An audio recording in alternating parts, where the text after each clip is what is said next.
with another fantastic conversation. This is the show where we have one guest expert join us each week to talk about a wide range of issues affecting the the performance artistic community, actually, from racism, gender and equity, sex abuse prevention, psychology, nutrition, and of course, science and medicine. I am Bree Zabrowski, the co founder and CEO of Apollo Performance, here with my fabulous friend and co host, Melissa McDaniel Grisham of Turning Point Dance Creations. Melissa, always a pleasure to see you. How's your Friday? It is going well. It's actually sunny here, so I am happy and not freezing cold.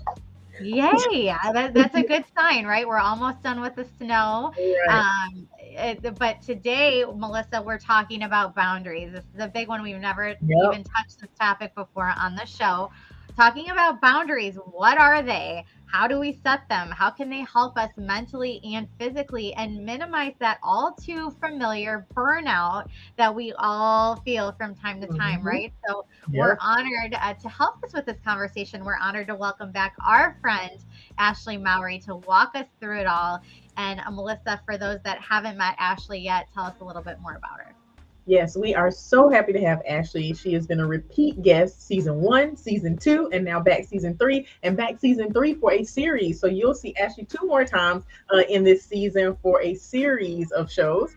So I'm going to tell you about her now. Ashley is a former competitive dancer, dance educator, and competition company director, and now a mindset coach. She helps dancers build a healthy mindset so they can shine on and off stage. Ashley works with dancers through one on one virtual coaching as well as studio and team workshops. She's also with the Embodied Dance Conference, where she is super busy now. So you can see her all over the place, where she does mindset skills seminars. She holds a BA in psychology from the University of Arkansas with an associated certified coaching through the International Coaching Federation, and a whole person certified coach and trauma informed certified coach. She has so many certifications. I can't even name them all. But she's also a specialist for Doctors for Dancers, and she contributes to the blog for our very own Apollo Performance. So thank you so much, Ashley, for being here. We are just excited to have you for the first of three shows for this season. Yeah, thank you all so much. I'm excited to be here. Yeah, and Ashley's touring with Embody Dance Conference. So if you haven't checked out Embody, please be sure to do that. Look at adding that to your schedule for the 22-23 season. They are worth checking out. They're just doing it different over there. And that's what it takes to make change in this industry. So check them out. Ashley, you know the drill. We like to start with the basics and build from there. So what are boundaries and why is it important that we set them? Yeah, so really simply, boundaries are invisible lines that we set to separate ourselves from others to help us stay safe and comfortable and healthy. So, when we set our boundaries, they are a reflection and they honor our values and our needs and help us create safe and healthy relationships both with ourselves and with other people. Yeah, so that's a Mhm. very concise, a very specific definition, and I love that because it's very easy to understand. So we agree. We talked a little bit before we started recording that this is not talked about enough. But when you hear sometimes healthy boundary, unhealthy boundary, what is the difference between the two, and what do we look for in a healthy boundary? Yeah, so I'll tell you a little personal story about my experience with boundaries and my journey with from unhealthy boundaries to healthy boundaries. Mhm. So I started teaching dance in my early 20s. I think I was about 21. And at that time, I didn't know what boundaries were. I hadn't really learned much about them. And at that time I had very loose boundaries at work, and I, especially with my dance parents that I was Oh my working gosh, with. me too. Yes. Yeah, and Right. it just Answering they the were phone at not. 11 at night, like, Yes, that's exactly. Yes, that was exactly my experience. They had access to my cell phone number 24/7. I was getting calls at 10 yeah, p.m. yeah. I was getting horrible emails at 10 p.m. Like, it was just, there was no separation between myself and my identity and myself as a studio director and a young educator. And so after a few years of that and realizing, like, this doesn't feel good, I don't like this, and also like no boundaries on like how I was treated, right? Like, parents could just like walk all over me or scream at me. And I didn't really know how to navigate that and how to set those boundaries. So after a few years of that and feeling really burned by a few parents, I then put up too rigid of boundaries. I put up big walls and I said, nope, nobody's accessing me. I'm not meeting with anybody. I'm not talking. Like, I'm going to teach dance and like Two stay away. extremes. Yeah. Yes. And so I went on both extremes. And I think, a lot of us, when we start this boundary journey, that's pretty common to go towards one extreme or the other. So healthy boundaries are somewhere in the middle. They are contextual. So they're going to differ from person to person and based on the context. And they're not about controlling the other person or somebody controlling you or telling the person what they're going to do. Instead, boundaries are what you are going to do in those situations. And they're really rooted in love and mutual respect. Thank Mhm. you. Yes, absolutely. And I love what you said. Going back to the first question, healthy boundaries with others and with yourself. Yes. With yourself. And I love the idea of, mutual love and respect for not only other people, but also for yourself, because I think we overlook the mutual love and respect for ourselves, Yeah. especially when we don't have boundaries with others. I mean, do you think that now I'm going off on a tangent? Here I go. Very soon up into the episode, I'm going off on a tangent. But do you think that like a lack is a very strong word, but a lack of like love and respect can be a symptom of or can cause lack of boundaries with others? Yeah, absolutely. We know that people who are able to set healthy boundaries have greater self-esteem. Um, and so I think it goes both directions, right? I think healthy boundaries help us with our self-esteem, but also like if we are not loving and respecting ourselves, we're going to have those really loose boundaries and we're going to just do that people pleasing. We'll talk about that more later, probably, Mhm. but like just, doing things that are meeting other people's needs, but not meeting our own needs. Mhm. Do you think that wisdom and maturity has to do with it too? Because like I'm so interested in how do we teach kids to set those boundaries, Mhm. particularly in a structure where, they are taught to listen to the people that are in charge, the coaches, the Right. parents, the teachers, whatever. And those people are supposed to have their best interests at heart, right? But like how do Mhm. they communicate? But then also like going back to what we were saying, like I answered the phone at 11 and there were people looking at me going, "Don't do it. Don't give them your cell phone number. Yep. Don't pick up the phone." And I'm like, I am gonna change the world right now. Like I know what I'm doing, right? So it's like it's Yep. also I feel like a maturity thing too. Like you have to kind of learn the hard way sometimes that oh Yeah. shoot, they said that for a reason because they've been there, done that, right? Yeah, absolutely. I think boundaries are definitely like you have to learn from them through your lived experiences. But I also do think, going back to what you were saying, I think we can teach and model boundaries from a very young age. Like, even with my daughter who's 5, we talk about boundaries all the time. Like, if she doesn't want a hug, she says, I don't want a hug right now. And she can say that to me, she can say that to whoever. And that is her right to have that autonomy over her body. And so I think even from that young age, and I think with what we're doing um through these conversations and what you are doing through these Beyond the Steps is like we're really trying to think about how we look at the dance culture differently, and that like there might be too much of a power or there is too much of a power imbalance when it comes to the dance studios, of like the Mhm. teachers and the directors having all the power and the students not having any power or any autonomy. So I think part of modeling healthy boundaries with kids is helping them share that power and be able to have say and governance over their choices. Mhm. Yeah, thank Mhm. you. So we're talking a lot about setting boundaries for yourself, and that's probably only one sided because once you set them, somebody has to follow them or somebody should follow them. You have to understand how to enforce those boundaries. So, what are some of the biggest things that we need to know or remember about respecting other people's boundaries? Yeah. So I think the biggest thing to remember is that everybody's boundaries are going to be different because they're based on our own values and needs. And so I think we have to drop the assumption that what is comfortable for you and what is okay for you is going to be comfortable and okay for other people. So Mhm. don't assume that they're going to be the same boundaries, even in close relationships. And that's why we need to communicate these boundaries and ask about other people's boundaries too. I think another thing to keep in mind is it can be really uncomfortable when somebody is communicating a boundary, right? And it can be easy to get defensive. So I encourage Yeah. people to really sit in that discomfort and be okay with feeling those uncomfortable feelings and know that when they are communicating a boundary, that is a way that we can show them love and respect, right? Mhm. Because of respecting their boundaries builds trust and safety in a relationship.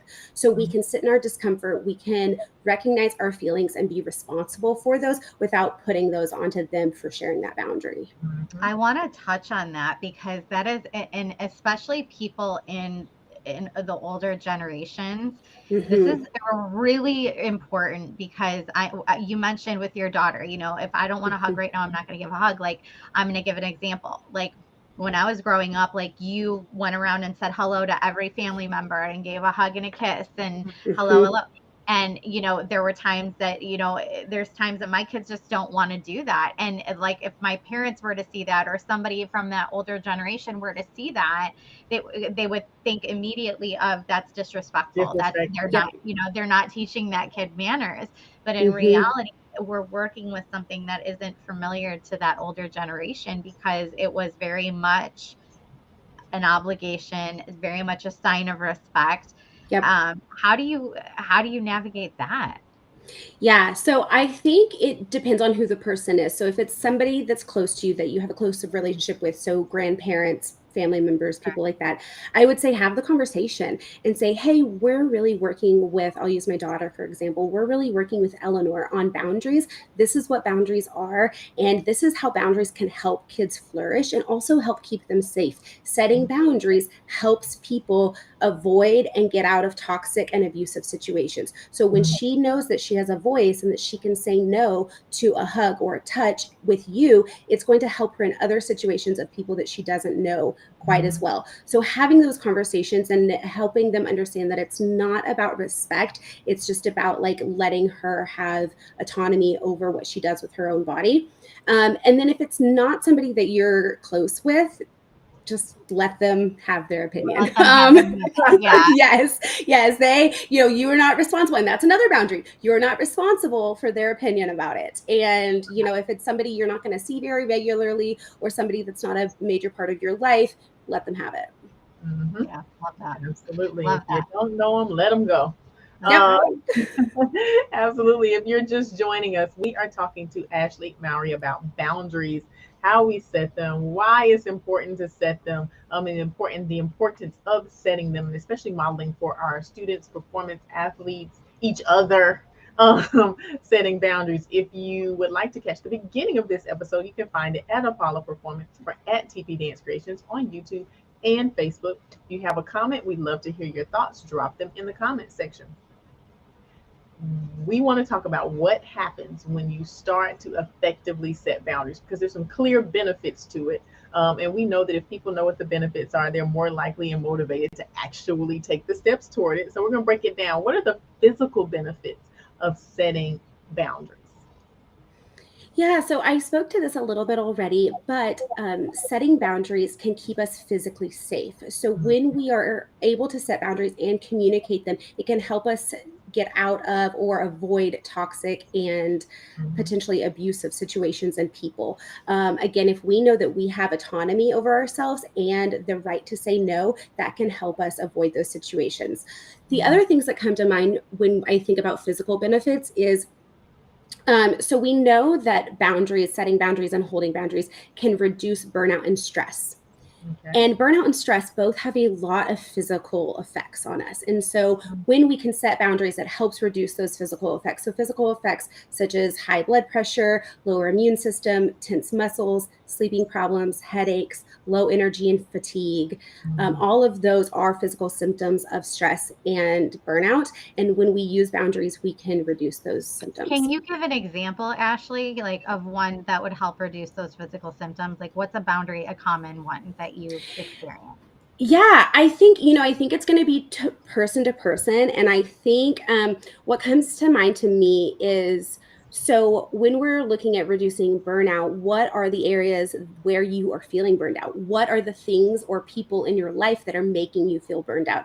And we're at the end of today, I'm going to share that I more about a download that I have that everybody can complete to take this work a step further. And in that download, you're going to explore what are the situations where you feel energized and excited and safe and comfortable, and what are the situations and the times in your life and people in your life where you feel uncomfortable and drained and stressed, and where can you set boundaries there. So if I know that I'm constantly burning out because I have my email open at 10 p.m. and so therefore I'm not sleeping and I'm spiraling before sleep, that's going to affect my sleep. That's going to probably raise my blood pressure if I'm doing it over time, right? And so how can I set a boundary with my email and with my work or my dance parents or whoever it is, where I'm going to check it during these certain hours, and then before bed is a boundary of that's not going to happen. That's going to help me get more restful sleep. That's going to help me rest and unwind for the next day.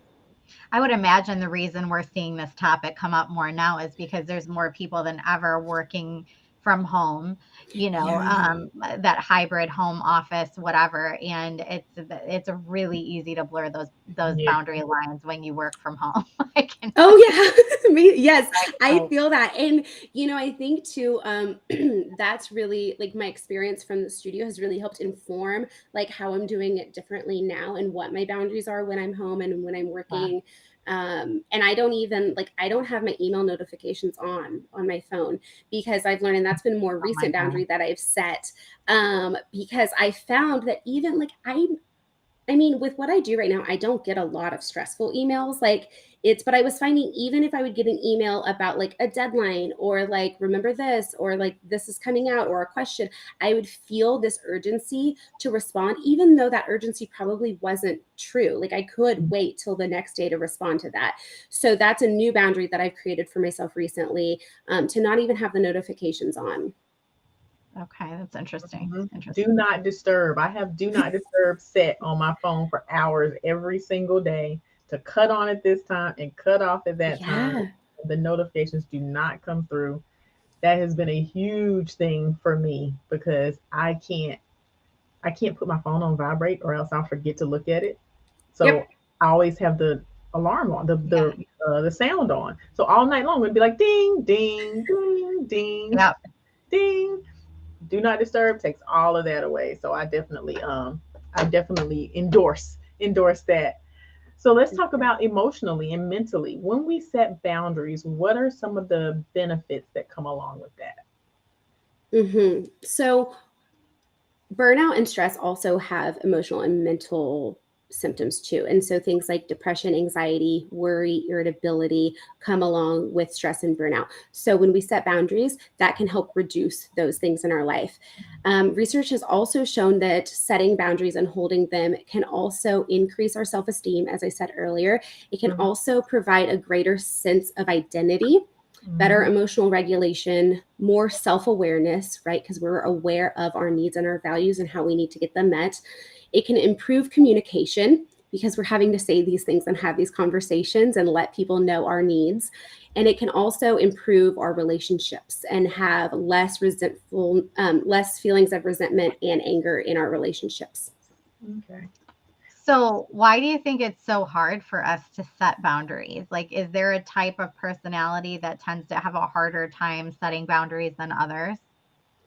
Yeah, I think a few things come into play when it's hard to set boundaries. So I think number one is just a lack of clarity about our own values and needs. Sometimes we just don't even take the time or have the tools to be able to say, like, what are my needs in this situation? What are my values that I want to hold on to and um, that I feel stressed out when those are violated, right? So having clarity around your needs and values. And then also, as I spoke to earlier, the discomfort of communicating boundaries, I think holds a lot of people back, not knowing what to say and also being scared of the other person's reaction. And which again is a form of boundary, because if we're taking on a person's emotions and their reaction, that is also like not a great boundary within ourselves. And so those are the things that come to mind. And then when I think of personalities, I think of people pleasers, right? Yeah. People who are used to Mhm. putting others' needs ahead of their own, perfectionists who have that great fear of disappointing others. I think Mhm. of people who are codependent on other people for their emotional and psychological support. And then also a little bit what we were talking about earlier, as far as like our kids, I think when we are raised with a lack of autonomy, that can really affect our ability to set boundaries as adults. Because if we didn't know that we could say no, or that we could say, hey, I'm not cool with this, I don't feel good about this, or no, I can't do that for you right now, I have this on my plate, then that is going to affect us into adulthood and be really hard to set boundaries from there. Do Mhm. you find that moms and educators have a harder time with it? Because I would imagine when you're working with children, right, whether they be your Mhm. own or someone else's, I would imagine, well, I know because I am guilty of this hardcore, but like it's really hard to draw that line in the sand with anything because Mhm. their needs are immediate. You know, they Yep. don't understand patience, they don't understand waiting, they don't understand, you know, they're what they need is most important in Mhm. that moment. So and sometimes it's just really hard to prioritize all of that and then protect your sanity. So do you find that that group of people struggles with it a little bit more? Absolutely. I do. I hear it from moms all the time, educators. I think caregivers of any type Mhm. really struggle with that because they are caring for somebody else. And so, like, how do I draw those lines and still take care of this person? So Yeah. it can be really hard, and it can be. Boundaries are not one of those things where you're going to just like set them and it's going to be perfect, right? Where this is like a constant work in progress, and we can start small, right? We can start on like, okay, what is a boundary that feels small enough that I can maintain it and do Yeah. it, and then add to those over time. Yeah, thank you. Mhm. Makes a lot of sense. So if you're just joining us, I am Bree Zabrowski here with my fabulous friend and co-host Melissa McDaniel Grisham. This is Beyond the Steps. This is the show we talk about all things affecting the performing arts community, from racism, gender inequity, sex abuse and prevention, nutrition, psychology, uh, science and medicine, all the things, right? And we have one guest expert join us today. We're talking to Ashley Mowry about boundaries. What are they? How do we set them? And how can they help us mentally and physically be stronger and healthier and avoid that all too dreadful burnout that we all go through at different points of our year, especially dancers, right? So, and the dance community in general. So, um, Ashley, I want to start by giving some examples of how we can set healthy boundaries for day to day environments. And I'm going to list them out and you give me a couple examples in each one. So let's talk about work. You know, people, we kind of highlighted earlier, there's a lot of people working from home, but there's a lot of people that will go to work every day and bring that work home with them and just can't let it go, right? And Mhm. it starts to wear them down. What are some examples of how we can set healthy boundaries at work with our boss, with our team, with ourselves? Yeah. So I think in all of these Mhm. situations, it's going to be so individualized. And that's why I really encourage everybody to do the free download that I am Sure. providing, Mhm. so that you can write out, what are the situations where you feel energized and excited and safe and comfortable? What are the situations and people where you feel unsafe, drained, stressed? Um, and you can look at those and see. So for work, what comes to mind for me, what we've talked about a little bit, is like boundaries with your communication with work. So whether that's email or texts, what are those boundaries that you need to set up? So if you are like in an office job, can you say like, I am working during these hours, and then when I go home, I'm not having email or text? um, and then how can you communicate that effectively with your boss or your coworkers or whoever it is that you need to? Other things that come to mind, and this is going to be kind of in all areas, but like how people treat you, how people speak to you, and it's okay to say like, hey, this situation feels like it's getting really heated, I'm going to step away for a few minutes so that we can regroup, and then once we're both calm, we can come back and work through this. Mhm. So knowing that you can handle situations in that way too, and that is a boundary, saying like, and it's different, right, than like, don't scream at me, which is what you really want to say. But we can say it in a more effective way, just saying like, hey, I'm going to remove myself from this situation for a few minutes until we regroup. Mhm. Those are the common ones that I hear for workplace. What about for school? Let's talk about Mhm. kids for a second. What are the conversations we should be having with kids in relation to other children or their educators, or a situation that they just may not be comfortable in, but really don't know how to articulate that? What are some ways that we can start encouraging them to set healthy boundaries? Yeah, I think having these conversations with kids, saying, you know what makes you feel safe, and who do you feel safe around, and who do you feel comfortable around, who do you not feel safe around, what makes you feel uncomfortable, whether that's like physical boundaries. So, like if people are getting too close, or I see a lot of times with kids like roughhousing at recess, Mhm. and what are you comfortable with, what are you not, and then modeling to them how to say, hey, I'm going to go play over here for a little while, and realizing too that like that the other kids might have a response to that, but that's not their responsibility to take on that response and to take on those other people's Great emotions, point. which is really hard for kids, really hard for adults, but if we can start modeling that and knowing that they have an alternative to just like taking it and having to deal with it. Yeah. Mhm. Now, what about extracurricular activities? Because I struggle with Mhm. this one, right? Because we all have seen the kid that will take any opportunity to have an easy out, right? In the activity, Mhm. right? Like I figured out that I can say that this is my boundary and that I'm physically exhausted or I'm tired and I'm going to get to sit down Yep. Yeah. versus they find the gray areas and really run with it.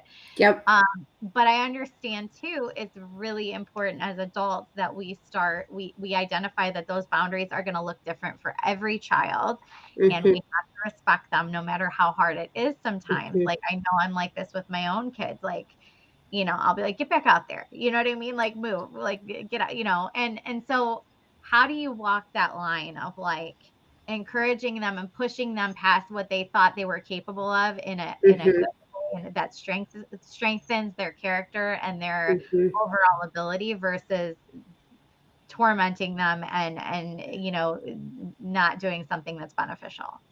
Yeah, that's a really great question. And a few things are coming to mind. So I think in the moment, if they have the language to set the boundaries and they're setting the boundaries, yes, we want to respect it. We want to validate that and trust them and trust that they know what's best for them in that moment.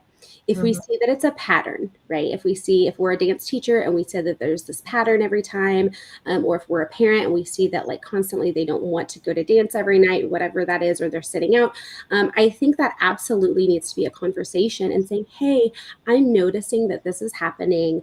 Can we talk about what might be underneath that? Mhm. Right? Because I'm hearing that you're communicating that this is a boundary for you, but I'm wondering if there's some other stuff underneath that we can problem solve together. So, is it that you're too exhausted and that we just need to cut back on our number of activities? Is it that there's some fear or some fixed mindset stuff going on of like, you feel like you are not good at this part, so you just want to sit out, right? And helping them see what's underneath that, and then what you all can work on together to help them engage in whatever activity it is more regularly. Mhm. Okay. So I'm hearing peel back the layers and get to the root of the problem. Like if you see Yes. a kid sitting down every day in tap class at, you know, 4:30 So and or they've got to run to the bathroom at 4:30, Yep. right? Like there's something else going on. Yeah, absolutely. And I would say, even I would encourage people to, if possible, not have that conversation like right when it's happening, because there's probably a lot going on underneath the surface and they might not be able to like have that conversation and process what's going on. So it might be trying to catch it beforehand or like after the class is over, saying, Mhm. hey, I've noticed every tap class during this exercise, you're exhausted and you need to sit down, or whatever it is. Let's talk about it. Let's see what's underneath it and let's work together to help you move through this. I have a I don't know if it's a question or a comment, but we're about to find out. Okay. So I have had parents or families. Okay, let me start by saying this. everybody's boundary isn't for everyone. So Mhm. there's some dance programs, there's some extracurricular programs, there's some sports where particular boundaries won't work Mhm. if you want to participate in that. So, for Yep. example, I have families who are, which, their religious observances or their religious services are on weekdays. And they're like, our Mhm. boundary is that on Wednesday we go to whatever that is, or we go to a Mhm. Bible study, or we do whatever it is. And I totally respect that. Of course, that's your religious Mhm. observance, that's your spiritual practice. But that means that he or she cannot do jazz competitive class Yep. on Wednesday. That means they Mhm. can be in the teen company because they Mhm. meet for their jazz class on Wednesday night. Mhm. How do you handle, or how would you handle when people feel like they're being punished for their boundaries? It's like, what do you mean you can't be in the teen company? Well, it's on Wednesday night. So I Right. I want you to go to your and have your spiritual practice, but also understand that your boundaries don't always align with the things that Mhm. you want to do. Mhm. How Mhm. would Yeah, and you then, well, navigate that's a good point because then the parents are looking at Melissa like, you say you respect her boundaries, but then you went and put the thing on Wednesday night, right? So like, where's the happy medium there? Yeah, I think there's a few things, a few ways to handle this. So number one, I think saying what you said, like saying like, "Hey, I totally respect your boundaries with this, and I respect your religious observations of this and practices of this. This is when this rehearsal is on the schedule, and if that changes in the future, we would love for your dancer to be a part of it. But right now, for this season, this is what works for everything, and this is, you know." Also explaining to the parents like the puzzle piece that is a studio schedule and Mhm. how it works, and how you have like all these pieces have to fit together. um, and then also what comes to mind is Jerry from Dance Education Equity Association. She always says, meet people where they are in service of the work. So meet people where they are, meet them where their boundary is, but also then your job as the educator is to service the work of that jazz dance, right? And so we're going to meet you where you are, saying, I respect you, I would love for you to be in this piece, but we have to prioritize the work of this whole entire group. And so if anything changes with your schedule, please let me know, and if in the future this rehearsal changes, we would love for you to be a part of it. Mhm. Okay, makes sense. Makes sense. And lastly, let's talk about family and friends, right? Do you leave it up to your kids to advocate, set their boundaries and declare their boundaries, or do you speak that for them? Ooh, that's a really good question. And I think it depends on the age and the comfort level of the kid. And who they're comfortable setting those boundaries with. So I think, even my 5-year old, we're working already on her communicating to people. And it starts with us within our immediate family of like, right, what are her boundaries? And then like as she gets older, hopefully, and we're also talking about like, how you say this to me, you can say this to friends at school. You can say this to Papa when we go visit, and encouraging that they can say those. And then but some kiddos, she's very verbal and she's, able to communicate those things. And so some kiddos, they might need you to model that for them and Yeah. say it for them for a few more years. But the hope is that by, I think, like preteen, teenage years, is that they have the tools and the skills to be able to set these boundaries. And then one of the best things too that we can do though is, as educators, as parents, model these things like in our own lives, because they listen and they hear, right? And so if they hear us say to a family member our own boundary, they're going to clock that, oh, huh, that's so mom said that, she doesn't want to be treated like that to a family member, and they talked about it and they communicated about it. Huh, I can do that in the future too. Mhm. Mhm.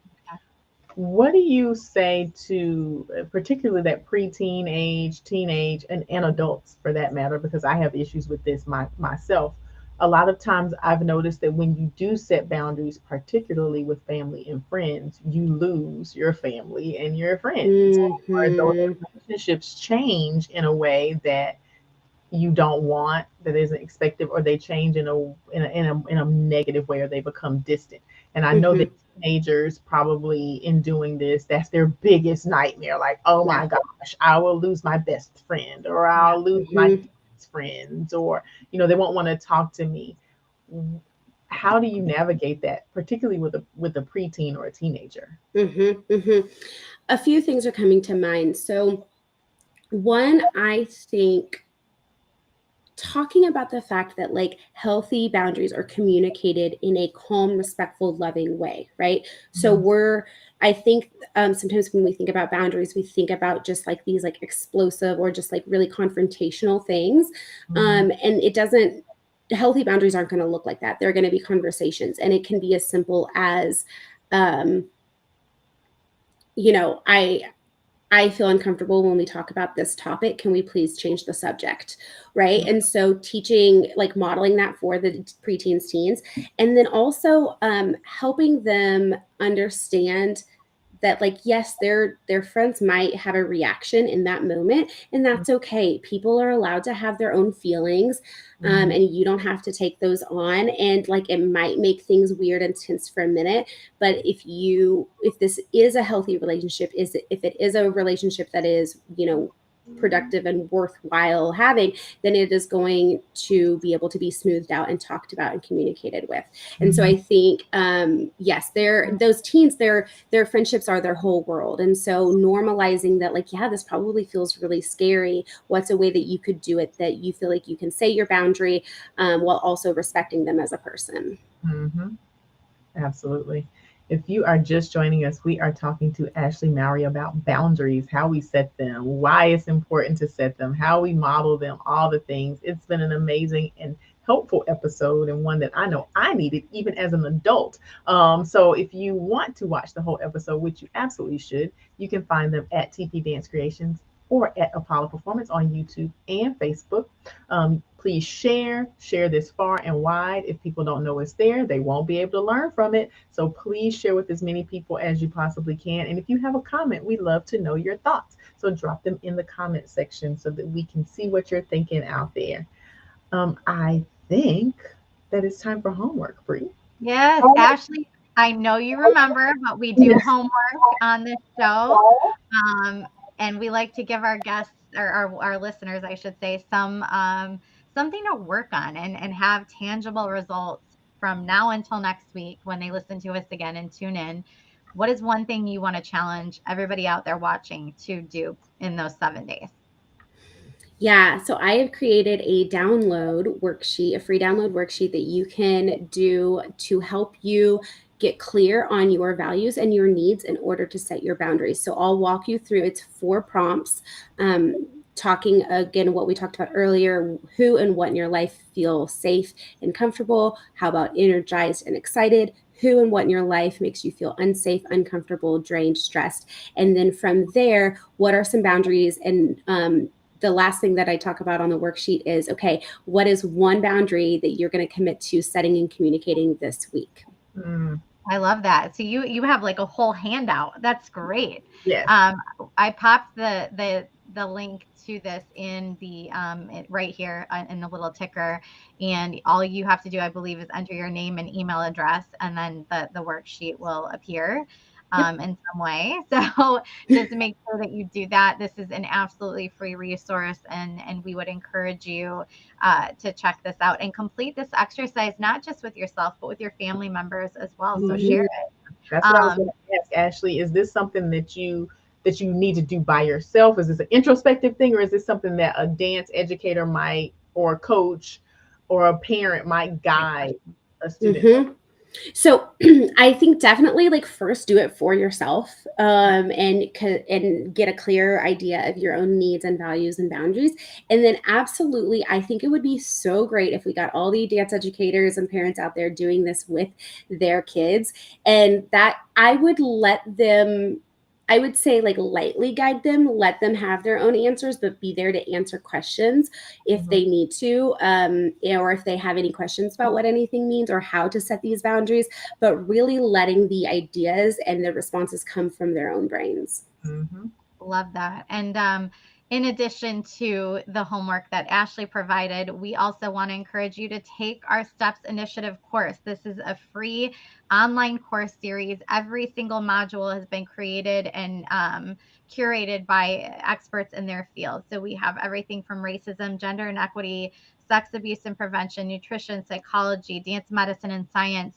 And really, every module is meant to be a foundation and lay a foundation and give you resources to explore and educate yourself further in each of the topics. So, again, completely free. It's online. You can go at your own pace. Why not consider it professional development and just human development? But really check that out. It's our passion project. It's been done with love, and it was the catalyst for this entire series. So please share and take that yourself if you haven't done that already. And in case you need Ashley, I know she's always great about making herself available to people that need guidance and need help, and educators and parents and even children. She does consulting. Again, you can find her on the road with Embody Dance Conference. They're doing great things over there. So check out a city near you with that schedule. What's the website for Embody, Ashley? EmbodyDanceConference.com. Okay. So check that out and see when they're going to be near you. It's worth checking out. And congrats to Olivia Zimmerman on all the wonderful work that she's doing with that organization. It's fantastic.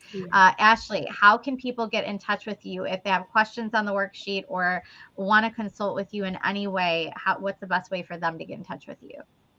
Yeah, so my email address is ashley@ashleymowry.com. So please email me any questions if you want to chat about boundaries more, or you're interested in coaching or a workshop for your studio or team. I do one-on-one coaching with dancers from 8 and up. And that's all virtually on Zoom. So if you have a dancer, or if you're a parent watching this and you want to get your dancer into mindset coaching to help them build confidence and mental strength, check out my website, ashleymowry.com. And then I also do studio and team workshops, whether they're virtual or in person, about all different topics: confidence, mental strength, self-compassion, boundaries, performance anxiety, things like that. So check me out there. And then you can also find me on Instagram at ashley.mowry.mindset. Awesome. You are so wonderful. Thank you so much.